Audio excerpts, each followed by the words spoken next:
¡Hola, familia! ¡Hey! ¿Llegaste? ¡Sí! ¡Celebremos!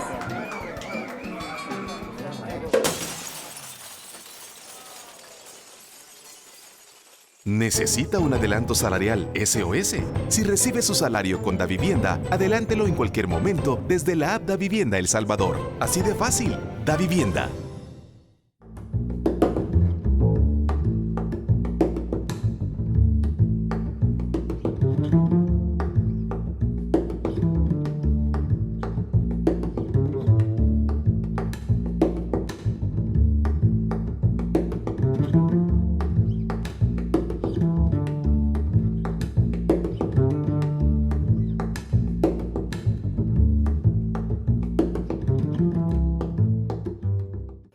Muy buenas noches, amigos televidentes. Bienvenidos a un nuevo episodio de Focos y de su segmento Zoom.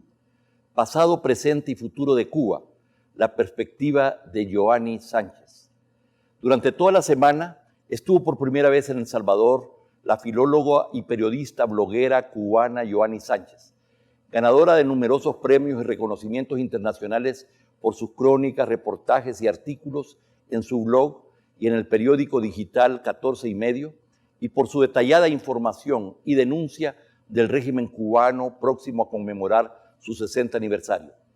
En El Salvador conocemos poco y mal la realidad cubana que tanto ha incidido en la historia de América Latina, donde hemos tenido como referente principal a su líder histórico Fidel Castro, pero también a Luis Posada Carriles, aguerrido opositor vinculado a la Agencia Central de Inteligencia de Estados Unidos, CIA, acusado de intentar asesinarlo, y de diversos actos terroristas, ambos ya fallecidos.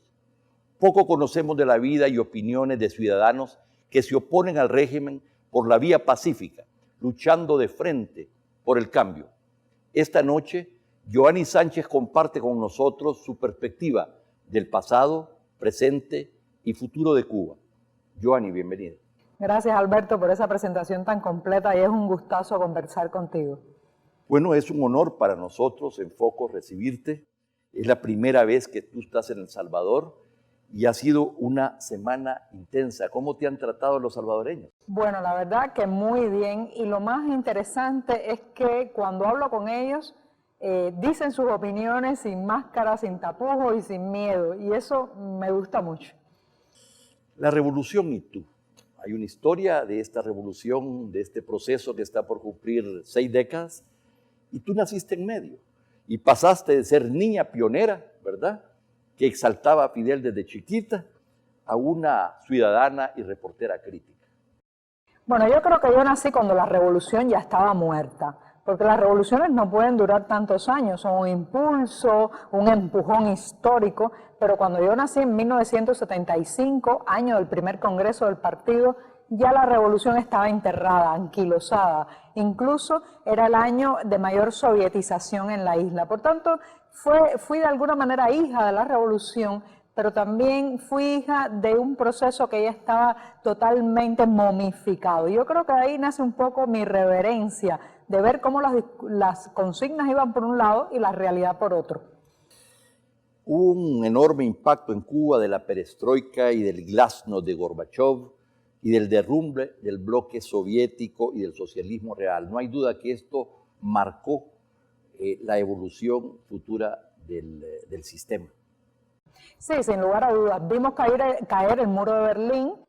Cuba se sumergió en la más profunda de sus crisis económicas modernas, de la etapa moderna, y sobre todo nos ayudó a reflexionar mucho de a dónde iba el país, si la utopía que nos habían prometido era cierta. Recuerdo, yo tenía 14 años, cuando pues las dos Alemanias se unificaron y fue como si se derrumbara un edificio frente a mis ojos, un edificio de promesas, de sueños y sobre todo un edificio ideológico en el que me había criado. Así que yo creo que en 1989 y después en 1991 con el desmembramiento de la Unión Soviética sin duda marcan un antes y un después.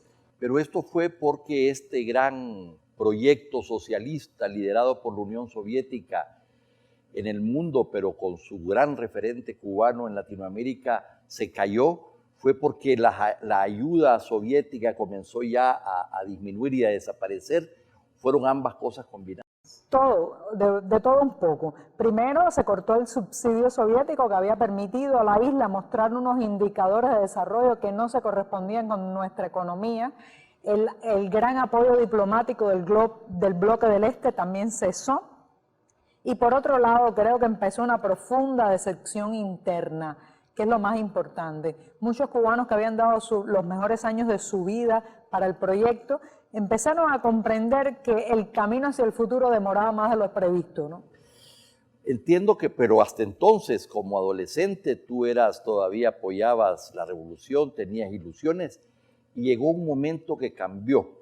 Y tú contabas precisamente en esta semana que también esto tuvo que ver con el cambio de tus padres en un momento en que hubo ese juicio y la ejecución de Arnaldo Ochoa. Sí, mi padre era maquinista de trenes, mi madre trabajaba en los taxis. Llega 1989 y se hace un juicio televisado en cadena nacional en el que se está juzgando a un grupo de militares y funcionarios.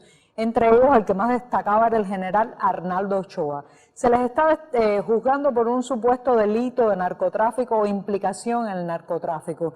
Pero el juicio iba más allá. Era un juicio político. Era un juicio también contra personas que sobresalían, que se destacaban, que podían estarle haciendo cierta rivalidad política a una figura como Fidel Castro. Entonces mis padres se sentaron frente a la televisión a ver aquellas larguísimas vistas orales y cuando se sentaron eran totalmente fidelistas y totalmente oficialistas y partidistas, pero al ver las injusticias, las manipulaciones, las medias verdades y sobre todo el papel arrogante de Fidel Castro, cuando se levantaron allí, ya creo que sencillamente toda su vida, toda su ideología, todo lo que creían se había derrumbado. Pero es porque Ochoa tenía mucha popularidad, era considerado un héroe revolucionario, un héroe de la lucha en el Congo, ¿verdad? Respaldándolo. Entonces, ¿cómo fue? Es que tenía mucha legitimidad. Alberto, lo que podemos saber de eso es mucha especulación, porque los datos oficiales no han salido porque vivimos en un régimen que maneja muy bien el secretismo, pero creo que hubo una combinación de, por un lado, esta rivalidad que daba la personalidad de Ochoa, un héroe de guerra con batallas ganadas, no así Fidel Castro, pero también con ellos se quiso cortar cualquier camino que dirigiera la investigación del narcotráfico hacia la cúpula del poder cubano. O sea, fueron piezas de ajedrez que se sacrificaron para evitar que el rey cayera.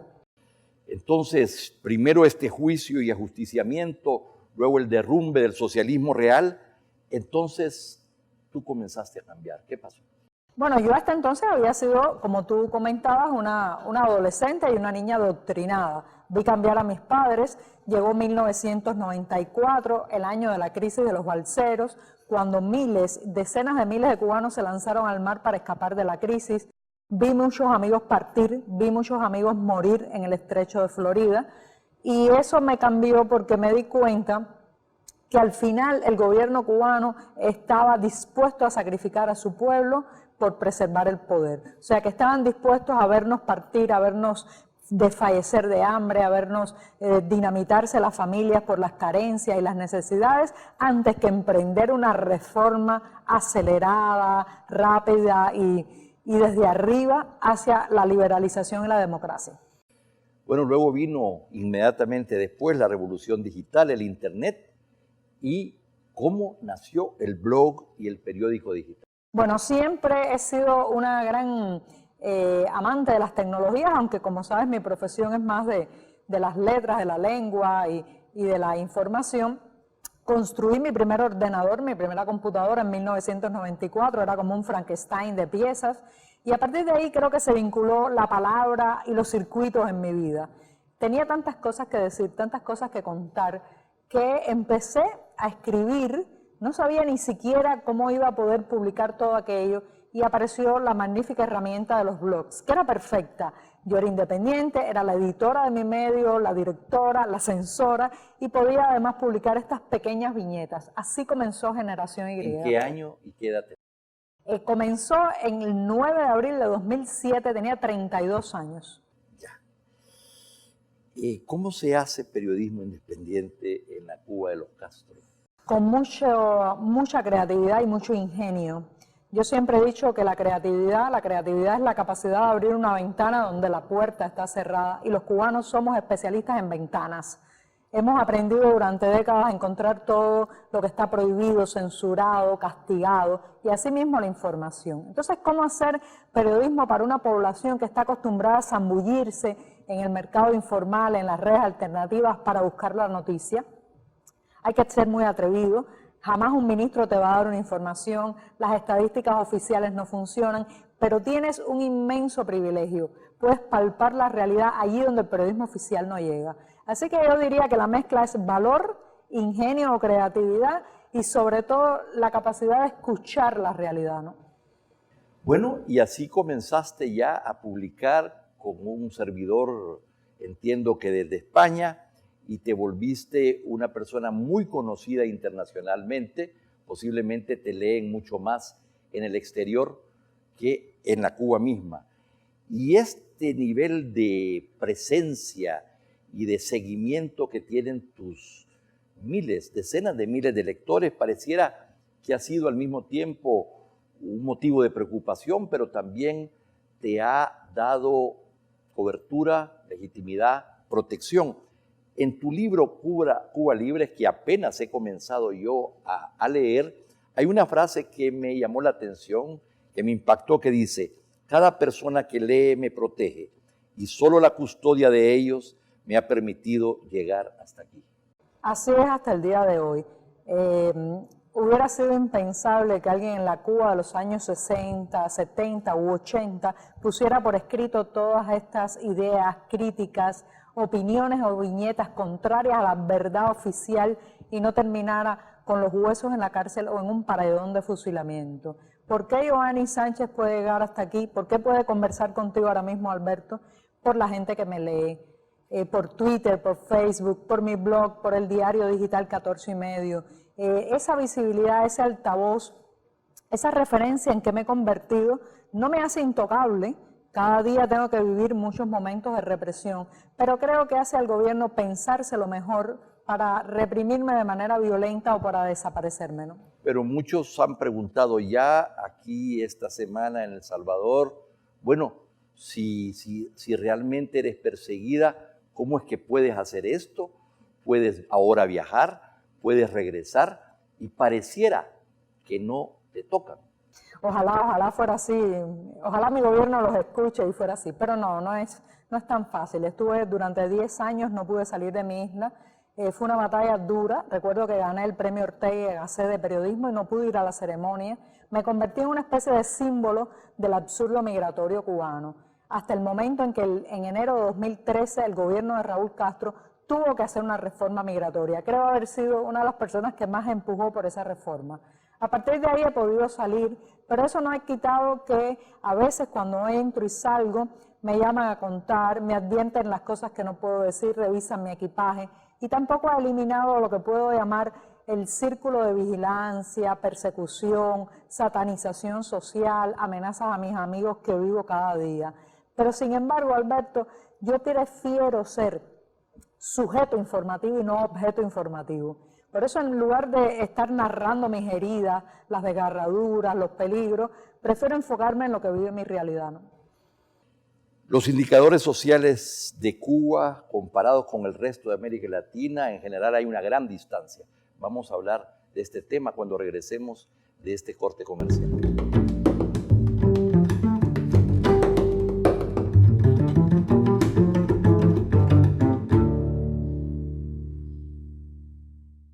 Sabemos lo importante que es su salud. Por eso, en los últimos 5 años, hemos invertido más de $40 millones en equipo médico de alta tecnología. Extendimos los horarios de atención de consulta externa hasta las 7 de la noche y los procedimientos médicos durante fines de semana. Ampliamos la cobertura para salvadoreños en el exterior y trabajadores independientes. Invertimos más de $100 millones en infraestructura y nos seguiremos esforzando para brindarle una mejor atención. Instituto Salvadoreño del Seguro Social. Gobierno de El Salvador. Sigamos creando futuro. Cambiamos el sentido de roaming para que signifique viajar, descansar, trabajar, salir, emocionarse. Porque ahora tenemos un continente conectado, con América sin fronteras, 16 países para hablar y navegar, con tarifa local desde Canadá hasta Argentina, incluido en los nuevos planes postpago 360 a partir del plan 40. ¡Claro que sí!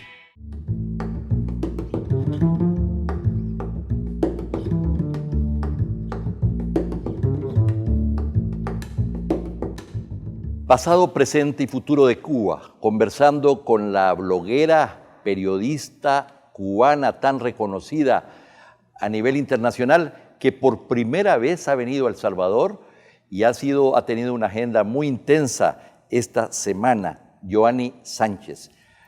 Al irnos al corte comercial, dije que los indicadores sociales de Cuba son muy importantes respecto a América Latina. El gasto en el sector de salud en el 2015 fue 10.5% del PIB, muy por encima de países desarrollados, ¿verdad? En el 2014 era el tercer país del mundo con más médicos por cada 10.000 habitantes, solo superado, con 67.2, solo superado por Qatar y Mónaco, ¿verdad? Hay señalamientos en el sentido que con la crisis la cantidad de médicos ha disminuido, que hay problemas en las infraestructuras, en el abastecimiento, etcétera, pero sigue siendo Cuba uno de los referentes mundiales a nivel de los indicadores de salud. Y en educación, 12.9% del PIB es invertido en ese sector. Ningún otro país del mundo, incluidos los más desarrollados, iguala a Cuba al respecto. La tasa, no hay analfabetos, dice una alfabetización del 99.8%. La tasa de escolarización más elevada de América Latina, de los alumnos con educación gratuita. Es decir, estas cifras son muy importantes y si bien la crisis económica ha incidido y ha afectado, no te he oído hablar tanto de estos progresos de Cuba en esta materia. Bueno, te voy a responder en tres partes, si me permites extenderme. En primer lugar, tengo que decir que toda cifra, estadística o dato que salga de un gobierno que no permite la transparencia en el cuestionamiento de entidades independientes dentro del país, deben ser miradas con lupa y no tomadas totalmente al pie de la letra. Estos son cifras de organismos internacionales. Sí, pero por ejemplo el Producto Interno Bruto de Cuba se calcula con una fórmula muy diferente al que se calcula en otros países porque vivimos bajo una dualidad monetaria y esa distorsión económica de dos monedas permite al gobierno también juguetear mucho con los números.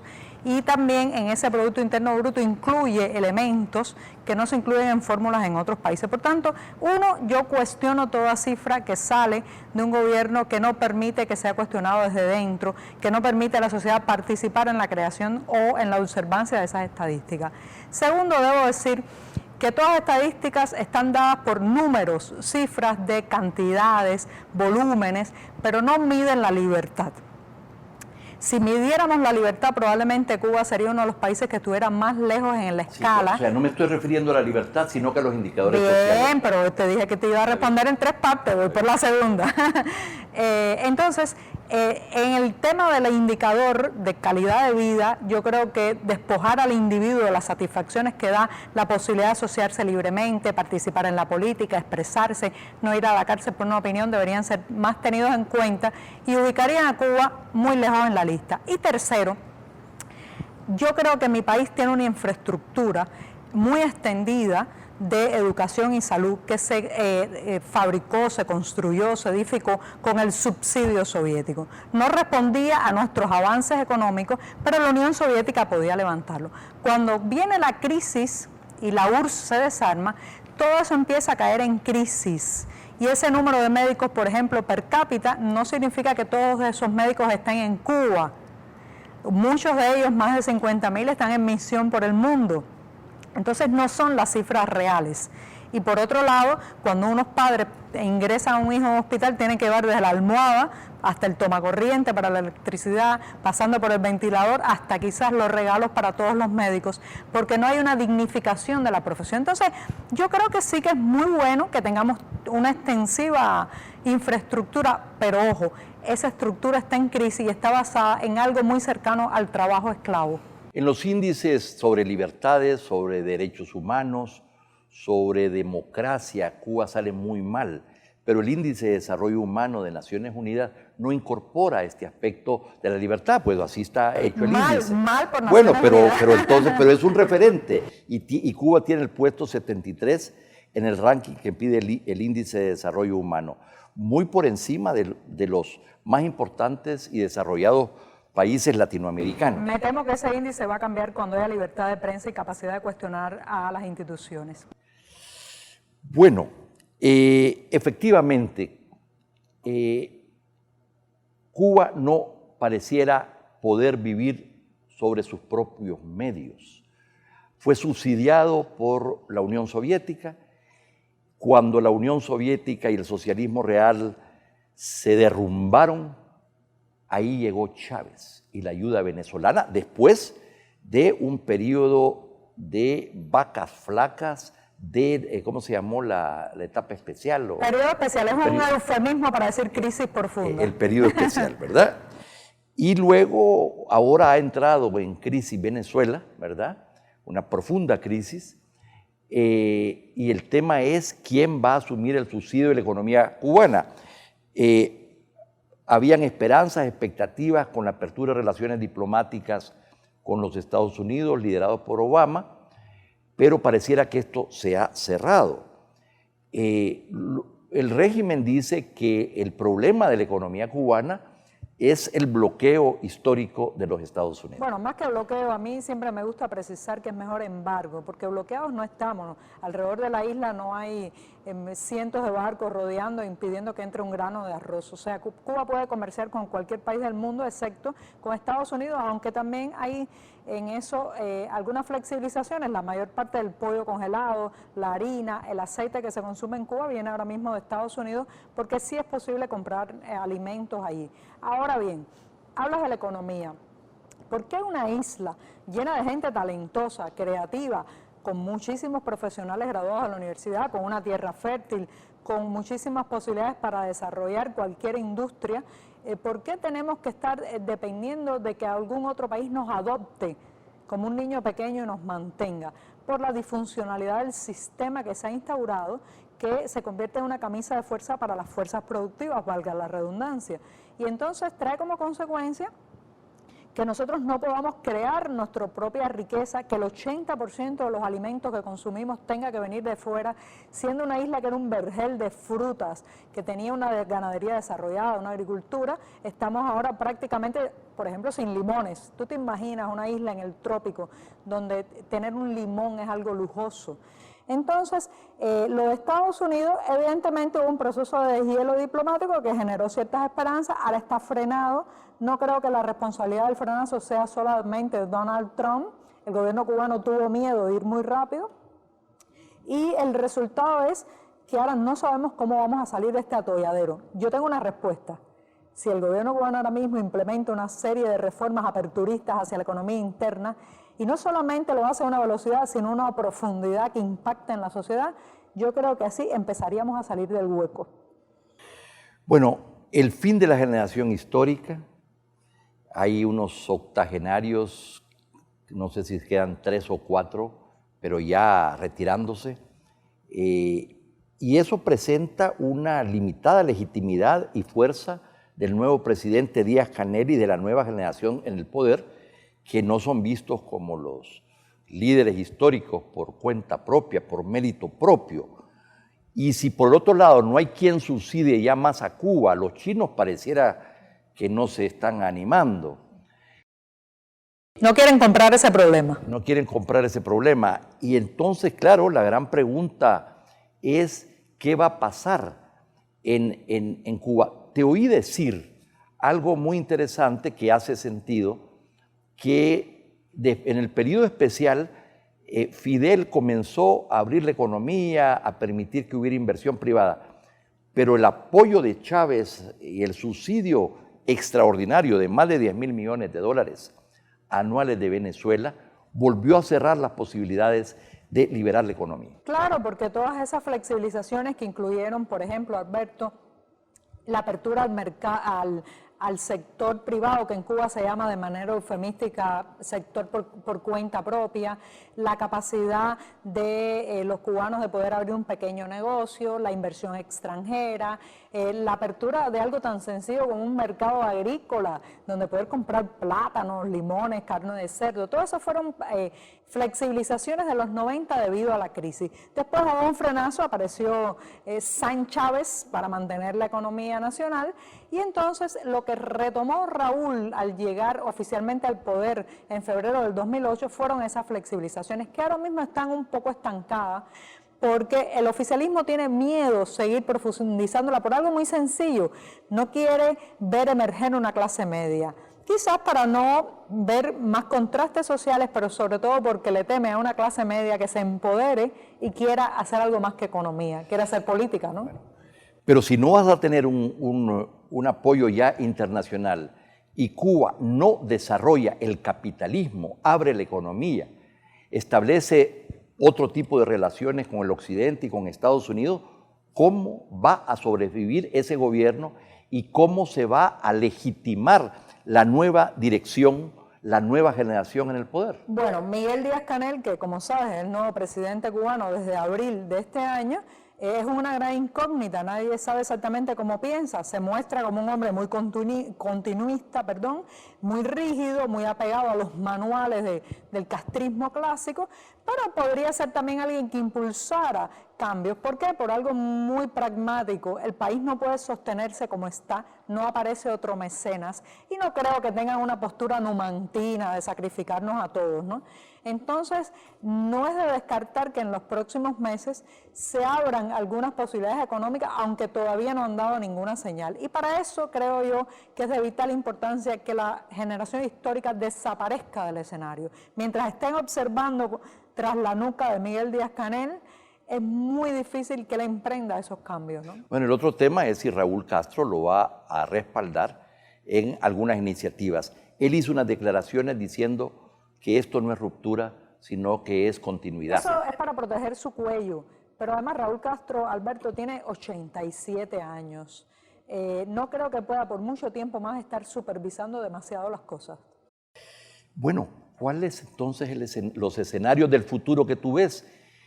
¿Cómo concibes o visualizas un eventual desenlace o un cambio de régimen? Vienen años difíciles, ya los estamos viviendo, la economía está frenada, incluso el año 2016 una marcha atrás del Producto Interno Bruto en menos 0.9, entonces yo creo que vienen momentos difíciles, pero que al final el oficialismo tendrá que tomar decisiones económicas que empezarán a cambiar lentamente el espectro político obligatoriamente. Si en ese momento la ciudadanía, la oposición y la prensa independiente de la que formo parte podemos capitalizar eso y empujar un poco junto a la comunidad internacional, podríamos forzar a más aperturas, pero no veo que el castrismo se caiga por una revuelta popular ni por una intervención extranjera. El cambio vendrá de arriba, pero empujándolo desde abajo.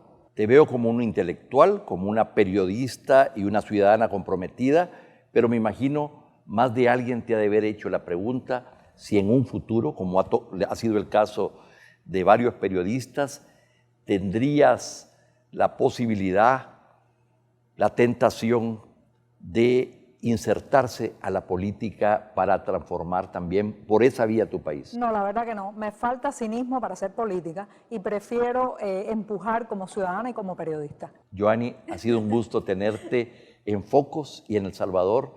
Gracias por venir y ojalá que en adelante puedas hacerlo con más frecuencia. Y que te entreviste yo en La Habana un día. Gracias. Mucho gusto. Y a ustedes, amigos televidentes, gracias por este espacio. No nos cambie. Hay más contenido en Focos.